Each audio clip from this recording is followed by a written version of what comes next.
3, 2, 1. Welcome back everybody to the Chef JKP podcast, and today we've got a really amazing guest talking all things food waste. His name is Tjalling. Tjalling, welcome and thank you so much for coming in today. Thank you very much. Thank you very much for inviting me on.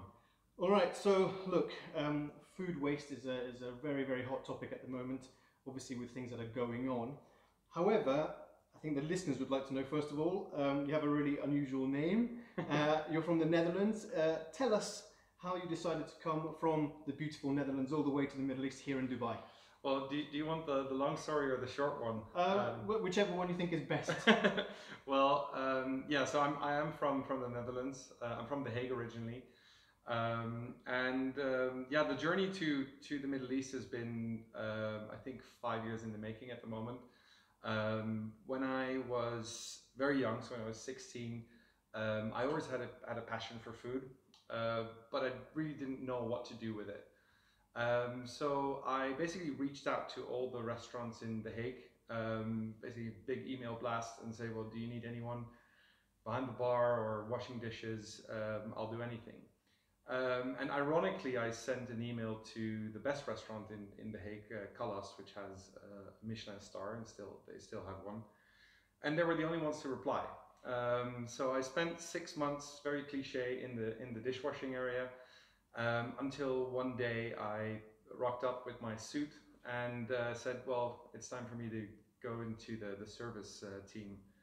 And eventually I found myself staying until 12, 1 o'clock at night with the sommeliers, learning about the different regions in Champagne and Bordeaux. And that's where really my passion for gastronomy and wine kickstarted.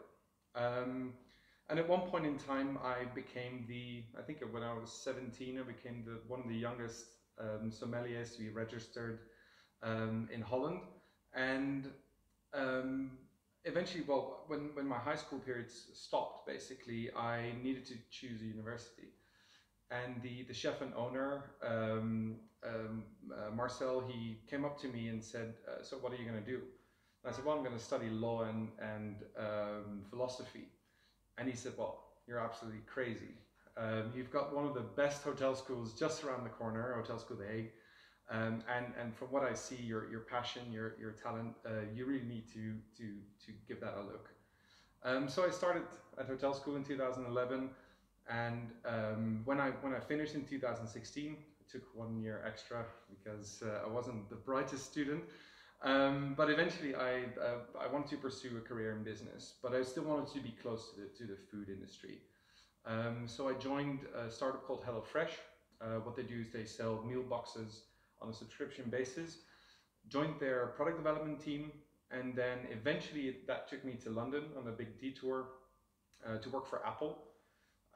So worked in the customer experience team at the London Apple stores, and eventually that gravitational pull from the F&B industry came to me, and I found a job at Winnow in Dubai.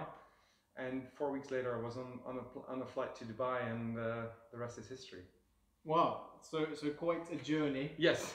Considering. So look, you have, of course, all things, let's say you're very passionate about technology, food, hospitality. Tell us, first of all, about food waste, and secondly, tell us about Winnow. Yeah. So basically, we've only recently started to understand the scale of the food waste problem, right? So globally, about 1/3 of all food goes to waste. And that accounts for about $1 trillion a year in value that is lost basically across the supply chain. And at Winnow, what we believe is that food is too valuable to waste. But what we see that value in different aspects. So yes, there is monetary value. Yes, there is a moral aspect to food waste. I mean, it's simply wrong. Nobody likes throwing away food. But third of all, it is also one of the biggest issues for the environment. If food waste were a country, it would be the 3rd largest emitter of greenhouse gases, just after the US and China. So if we could just contribute a little bit to fixing that, that has an enormous impact. So at Winnow, what we do is we develop technology underpinned by artificial intelligence to help commercial kitchens cut food waste. And it's Very simple, but it's very advanced technology. So it's a scale. On that scale, you put your food waste bin. Above that bin, there is a device. The device has a camera that looks into the bin, and every time a chef throws something in the bin, it takes pictures, and over time it will learn from those pictures and will be able to recognize what is being thrown away and why. That data goes into the cloud and then gets fed back to the chefs in a daily and weekly report. And with that data, chefs are able to make smarter decisions and basically cut food waste. Wow. So how does that technology specifically work? I mean, let's say day to day, putting potatoes or cakes or broccoli or whatever. Are you telling me that your technology can recognize those things individually? So the fun thing about AI is that everybody has it in its pocket, right? So if you would have this beautiful tomato and it has like the little droplet of water on it, your iPhone or your Android device can pretty much already recognize it. But as you can imagine, food that's being thrown in a bin looks very different. So what we're actually building at Winnow is a database of food that is being discarded. And that it can be anything from trimmings to full-fledged dishes that come straight out of buffet environments where it just gets dumped away because there's too much overproduction. And so these images all go in the cloud, and we actually together with our teams, what we do is we actually classify those images. We have a taxonomy. And what that does is we group images together. So for example, meat with vegetables or specific types of meats, shellfish, etc. And with those images, what we can do is we can match them. And over time, the more data we get, the easier it becomes for the system to actually predict what is being thrown away. So from your experience, how big is the food waste issue specifically within restaurants, hotels, kitchens, that sort of thing? Yeah, so it's I mean, I speak to chefs every day, and a lot of chefs say it's just plate waste. It's just people put too much on their plate and it gets thrown away. But unfortunately, what we see is that by far the biggest opportunity is overproduction. What we see in the hospitality industry, and then I would like to zoom in on hotels more than restaurants, because a la carte environments have less waste and more plate waste, that is true. But especially buffet environments, overproduction is the biggest issue. And what we see is that up to 20% of food that gets purchased gets thrown away. 20%. But that waste comes from different stages, right? So you have, by far the biggest part of that is overproduction, where there's simply too much food being produced for the number of guests that arrive. And that has different reasons as well. But then you have your trimmings, you have cooking errors, you have plate waste, you have just simply food that doesn't really comply with the quality standards of a certain brand or whatever. But by far the biggest opportunity is overproduction. But the good thing is that it's also the easiest to fix. And so say, for example, you've got some fairly sort of sneaky chefs in the hotel, or people who don't want to get bamboo. Yeah. Because you're always going to get somebody like that, right? Yeah. But basically, this system allows the chef and basically the finance team to understand how much is actually being, or how much money is being thrown in the bin, right? Yeah. No, absolutely. So you, there are sneaky chefs out there, but what we typically see is that when an executive chef of a certain hotel, or when the corporate office is very engaged in cutting food waste and is really spending a lot of not only money but also spending a lot of time on educating staff and really get them excited around the reduction of food waste and really zooming in on the importance of reducing food waste. What we see is that it's often not the executive chefs, or it's often not the corporate teams that are being sneaky around it. It's often really the teams in the kitchen. But what we see is when executive chefs and corporate teams are really engaged and really use positive reinforcement rather than punishment, what we see is that entire teams can be really engaged and really motivated to cut food waste. And the good thing is, like, if you really honest, I mean, you're a chef. There's not many gadgets in kitchens anymore, right? So it's if you need to ask your boss for a new oven, it probably takes quite a long time. And we're putting AI in the kitchen, and what we're seeing is that a lot of teams are getting really excited about that, to finally get something cool in the kitchen. If you compare that to, for example, the sales and marketing teams in hotels, they get quite often the most cutting edge technology in order to drive revenue. But what we see is that once we put our tech in the kitchen, that really drives morale. And so how does it work? Is it on an app, or is it, as you said, on a cloud? How is it all connected? Yeah, so it is a combination of hardware and software. So it is the hardware is basically a scale and the device, and that's it. It's connected through a cable. That's connected to the internet, either through a LAN cable or through Wi-Fi, and that connects to our cloud. Basically, and chefs or whoever wants access to our data within the companies, they get access to our online hub, where they can run their own analyses. They can see waste behavior over the last weeks, over the last months, and over time we will be able to add benchmarks, look at what is your comp set doing, and all those kind of things. And in basically from a hotel point of view, let's say, how do you analyze that data to then let the chef know, listen, you've got quite a big issue. Yeah. This is what we need to do.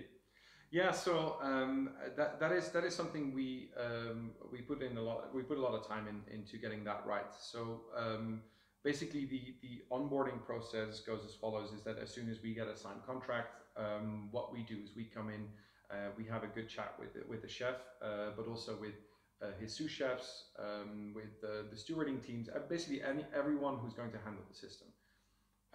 And then what we do is we start a baseline. So we would come in and we would train the staff for 2 days, basically have someone standing next to the system, show them how to use it. And then the baseline starts. And what that does is basically for 1 week, we ask the chefs to record their waste, but not change anything. So do it as if you have a normal week. We just want to get to know what is your baseline level of waste. And with that 1 week, we can then extrapolate that data over and make it yearly or weekly or monthly. And that way we can see what your waste levels were pre-Winnow and after Winnow. Okay. And how long does it take before the chef sort of starts finding out things are really happening straight away? So pretty quickly. When I joined Winnow, I was actually really surprised to see how quickly you can see results. What we typically see is waste reduction of about 50% in 1 year. But the first 30% gets reached also already after 3 months or something. And that's because in the first 3 months you can really see some quick wins, and it's literally a chef looking at the report and saying, really, are we wasting that much scrambled eggs for breakfast? That needs to change. Really, that many croissants? That is ridiculous. Boom, we need to change that. So that is within the first 3 months. All those quick wins are out of the way, and then the reduction drops to about 50% in a year through further efficiency gains. Really looking into what are my guest preferences, what dishes are moving, which dishes are not moving, but also really fine-tuning those the production planning. Wow, so it's quite very, very interesting. I mean, obviously not just for yourself, but for the business, and you're saving them thousands. Yeah, actually. Millions in some cases. Yeah. No, it's true. I mean, the return on investment of the system is about 4 to 7x per year. So that means we typically work with clients for 3+ years, and in the first year they've basically paid for the system for the next 7 to 8 years. Wow. Okay. And look, of course we have to talk about the famous Mr. COVID-19. It's affected obviously businesses all over the world. Yeah. But specifically for Winnow, how has it affected you? Well, it affected us in a way that I mean, our clients are amongst the most affected industries in the world, right? I mean, we work with hotels, restaurants, cruise liners, and they've basically come to a standstill. So for us, it's been really important to really stay close to our clients, and we've offered them financial relief on invoicing, for example, and that's really for us an investment to make sure that COVID doesn't wipe away the importance of cutting food waste, because that is first and foremost our goal, is to really tackle food waste globally. So that's what we've done. We've definitely been hit. We've had to furlough a lot of our staff in the UK, wherever it was possible. We basically put staff on furlough. But the good news is that we are still seeing a great pull from very unexpected countries, from unexpected industries. So the conversation around food waste is definitely not over, and it's not dead. But yeah, because our clients have been greatly affected, we have been greatly affected. And one thing is, so you've been talking greatly about hotels and restaurants, but you just touched upon other clients. So for example, what about people who are producing huge amounts of food and things like that, and manufacturers? Do you deal with those as well? So we could. We don't at the moment. We do deal with supermarkets, but we could even add value on farm level. If you look at one of the biggest industries that has been affected in terms of food waste by COVID have actually been farmers supplying to the hospitality industry. I saw this incredible article, I think it was Wall Street Journal or the New York Times, where there's been just liters of milk and cream just being poured down the drain because of their clients not able to actually buy the food. So yes, we could definitely add value there. Are we currently working with these type of clients? No, but we have constant conversations, especially here in the Middle East, with local governments and municipalities to see where Winnow could add value on a farm level. Especially here at the moment, there's lots of farms coming in place, so it's a fantastic time. It's super. It's for the food industry in the UAE. It's absolutely an exciting time. And look, talking about technology. Now, my dad calls technology the devil's toys. He says he doesn't touch the devil's toys. But from how can technology help, and does it really help? Yeah. So I'm gonna say yes, it helps. Obviously, I would say that, but I mean, you're a chef, so you can relate. If you would use pen and paper, for example, to record your food waste, you would have to have someone standing next to the bin with a scale, weigh everything, then it goes onto a piece of paper. That's the first step, and that's great. If you already do that, that's awesome. But what happens with that data afterwards? If you're lucky, it goes into an Excel sheet, and it goes to your QSHE manager, and if you're lucky, it goes into a spreadsheet and never to be looked at again. So what that brings is, first of all, it's time consuming. Second of all, it is highly inaccurate, because can you really trust your staff to weigh everything first and then throw it into the bin? Like kitchens are busy, you as a chef are busy. So that's where I think technology can really help and enhance human interaction, and it can really help and enhance the business. What we're seeing in the hospitality industry is that executive chefs are more and more managers first and chefs second. And where in the old days you would have an executive chef walking around in a restaurant and throwing bins upside down and say, why is that lobster in there?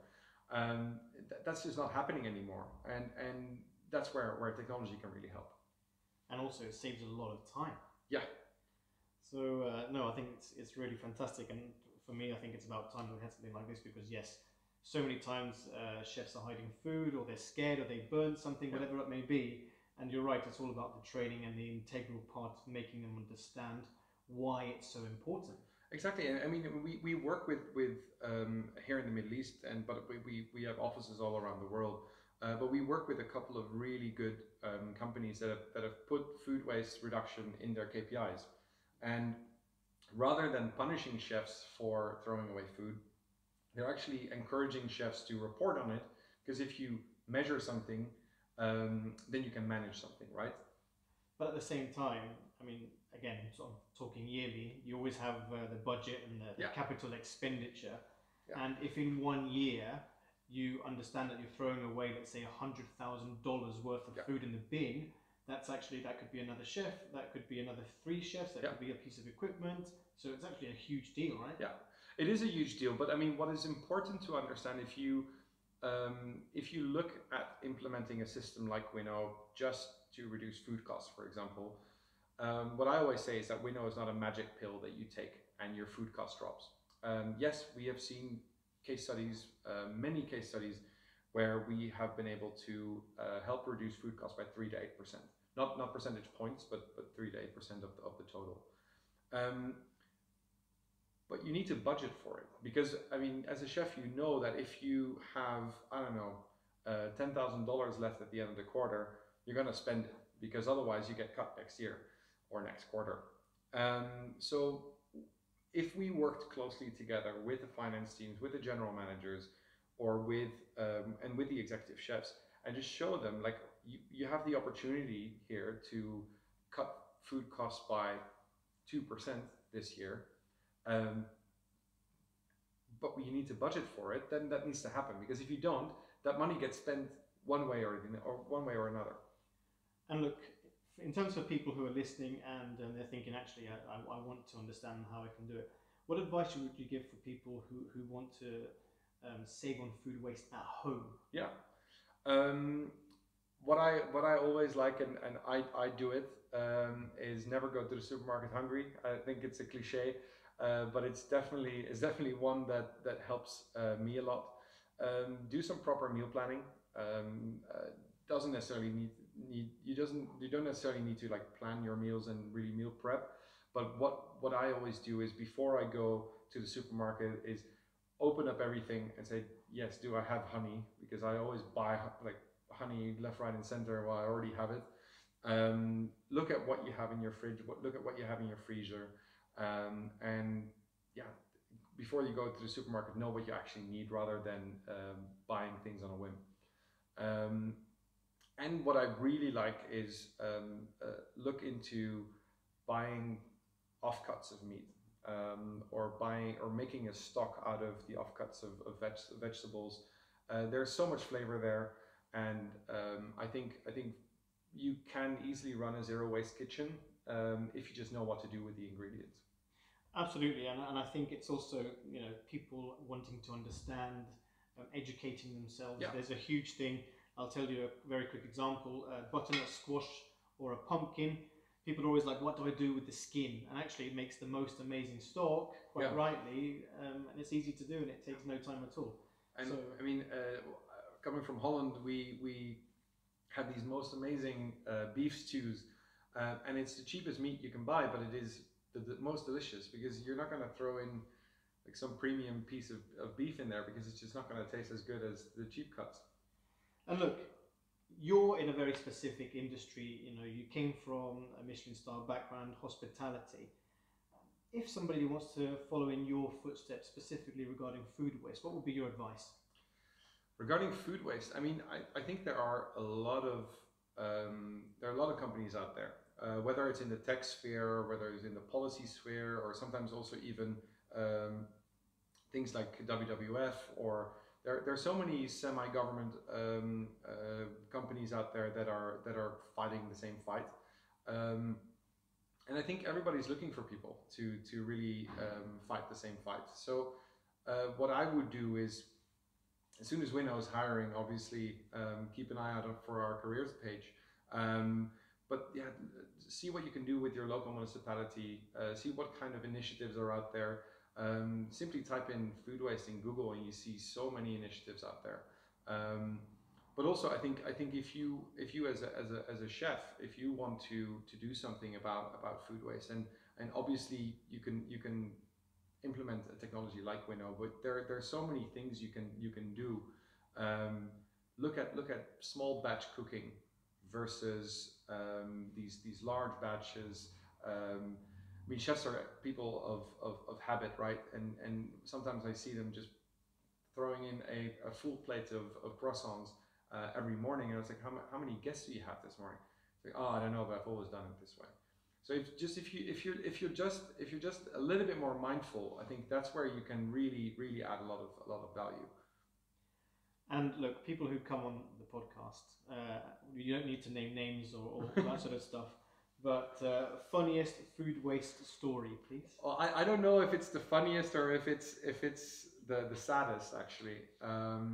But there is a certain hotel in the Middle East, a very large one, not in the UAE, but it is in Saudi Arabia, and I went there to actually install our first system, and they had a big brunch, and eventually at the end of that brunch, I had to recheck the actual waste logs because I saw that 32 kilograms of lobster was wasted.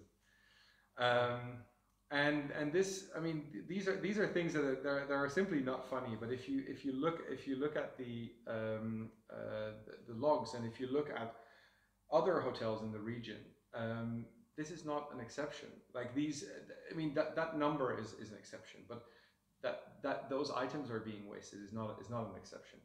And those are all chefs that claim that they didn't have food waste, and that's not because they're bad chefs, because they simply didn't know.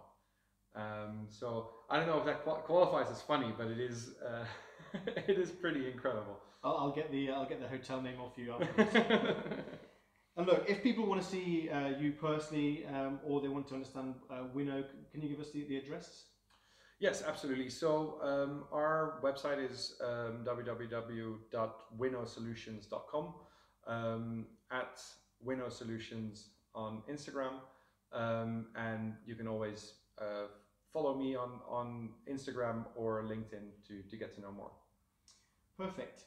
So look, I think we've covered a massive amount of topics. Food waste is a huge deal for me, because I think everybody could be doing their bit, and no matter how small, I think you're doing something.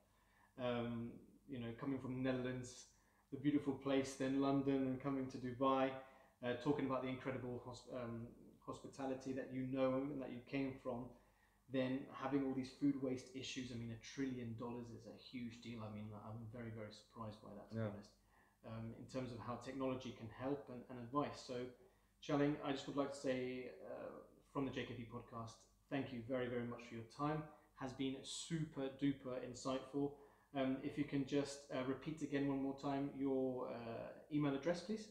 Yes, so my email address is tjalling.vandenberger@winnowsolutions.com. Probably easier to just find me on LinkedIn. And my Instagram handle is tvandenberger. So I will have all of those things on the pages. But thank you very much for coming in, and I'm sure people will get hold of you. Thank you very much. It was lovely to be part of this. Thank you.